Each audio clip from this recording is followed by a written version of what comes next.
శుభమస్తు కార్యక్రమంలో గృహబలం అంశానికి స్వాగతం. ప్రతి వ్యక్తిని పీడించేటువంటి ముఖ్యమైనటువంటి విషయం ఆర్థిక ఇబ్బందులే. ఆరోగ్యము, ఐశ్వర్యము, ఆయుష్, ఈ మూడు ప్రతి వారికి కావాలి. వీటిలో ఏ కొద్దిగా తక్కువైనప్పటికీ కూడాను చాలా ఇబ్బందులకు గురవుతాం. కాబట్టి ఆర్థికపరమైనటువంటి బాధల రీత్యా మీకు వివిధ రకాలైన మానసిక అశాంతి కలుగుతున్నప్పుడు ఎరుపు రంగు కలిగినటువంటి జేబురుమాల, రంగులలో అదృష్టం ఉంది.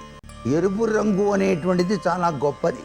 ఆ ఎరుపు రంగు కలిగినటువంటి జేబురుమాలను గనక మీరు వాడటం అలవాటు గనక చేసుకుంటే, ప్రతిరోజు ఉతికినటువంటి జేబురుమాలను మీరు ఉపయోగించాలి. ఇలా ఎరుపు రంగు కలిగినటువంటి జేబురుమాల గనక ప్రతినిత్యం మీ దగ్గర ఉంటే ఆర్థికపరమైనటువంటి చిక్కులన్నీ తొలగిపోవడానికి ఆస్కారం ఉంది. అది కుజతత్వానికి సంబంధించినటువంటి విశేషాంశం. ఎరుపు రంగు అంత గొప్పదన్నమాట. అందుకనే ఎరుపు రంగు కలిగినటువంటి జేబురుమాల అనేటువంటిది ఆర్థిక ఇబ్బందులు ఉన్న ప్రతి ఒక్కరూ కూడాను వాడండి.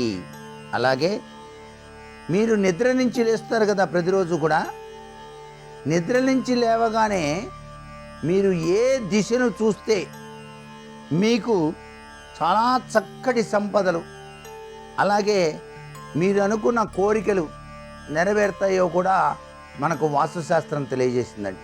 నిద్ర నుంచి లేవగానే గబుక్కున లేవకూడదు. లేచేటప్పుడు మీ అరచేతులు చూసుకోండి, భూమాతకు నమస్కారం చేసుకోండి.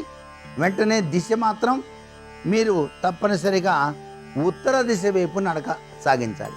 ఉత్తర దిశ ఎందుకు చెప్పారండి అంటే, అది కుబేర స్థానం. కుబేరుడు ఐశ్వర్యాధిపతి. అందుచేత పరమేశ్వరుడు ప్రసాదించిన అమృత వరం అది కుబేరునికి. అందుకని కుబేర స్థానం వైపు మనం వాస్తురీత్యా మొట్టమొదటిసారిగా నడవాలన్నమాట. ఈ దిశ ధనస్థానంగా చెప్తారు కాబట్టి నిద్ర లేవగానే ఈ ధనస్థానం వైపు చూడటం వల్ల కానీ లేక నడవటం వల్ల కానీ సంపదలు పెరుగుతాయి సుమా. అంతేకాదు కుబేరుని యొక్క అనుగ్రహం వల్ల రుణాలు కూడాను తీరిపోతాయి. సకాలంలో మీ డబ్బు మీకు చేతికి కూడా వస్తుంది. రుణగ్రస్త విమోచనతో పాటుగా రాని బాకీళ్ల వసూళ్లు కూడా అవుతాయి అంటోంది శాస్త్రం. అలాగే ఉద్యోగరీత్యా మీరు ఆర్థిక సమస్యలకు గురవుతున్నారా? మీరు భయపడాల్సిన పని ఏమాత్రం లేదు. మీరు గంధం, పసుపు, సింధూరం ఈ మూడు కలిపి తయారు చేసినటువంటి సింధూరాన్ని మీ నుదుట ధరించి చూడండి. ఉద్యోగంలో ఆర్థిక సమస్యల నుంచి త్వరగా మీరు బయటపడతారు. అలాగే అష్టైశ్వర్యాల్ని సాధించడానికండి భగవంతుడు ప్రసాదించిన అమృత తుల్యవంతమైనటువంటి ఒక వస్తువు ఉంది. అదేంటంటే మీ ఇంట్లో పూజామందిరంలో ఉంచుకోదగ్గ వస్తువు. ఆ వస్తువుని మీరు ఇంట్లో ఉంచుకున్నారంటే చాలు, అష్టైశ్వర్య సిద్ధి అదంతటా అదే వచ్చి తీరుతుంది. దాని పేరే దక్షిణావృత శంఖము. క్షీరసాగర మదనంలో లక్ష్మీదేవితో పాటుగా కొన్ని మంగళకరమైనటువంటి వస్తువులు సైతం ఉద్భవించాయి. వాటిలో దక్షిణావృత శంఖం ఒకటి.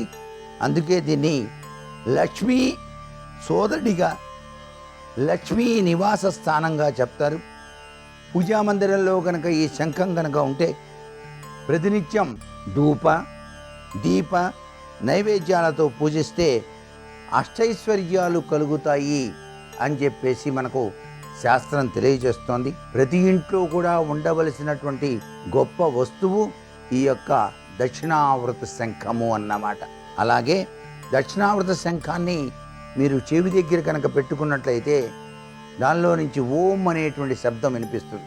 సముద్రం నుంచి పుట్టినటువంటి లక్ష్మి కాబట్టి ఇక్కడ అంత గొప్ప విశేషకరమైన ప్రభావం ఉంది. దక్షిణావృత శంఖాన్ని మీ పూజా మందిరంలో తప్పనిసరిగా పెట్టుకోండి ప్రతి వాళ్ళు. దానివల్ల అష్టైశ్వర్య సిద్ధి కలగడానికి ఆస్కారం ఎక్కువగా ప్రసాదిస్తుంది లక్ష్మీదేవి. మరికొన్ని ముఖ్య విషయాలు రేపటి శుభమస్తు కార్యక్రమంలోని గృహబల అంశంలో తెలుసుకుందామా? మరి సర్వే జనా సుఖినో భవంతు.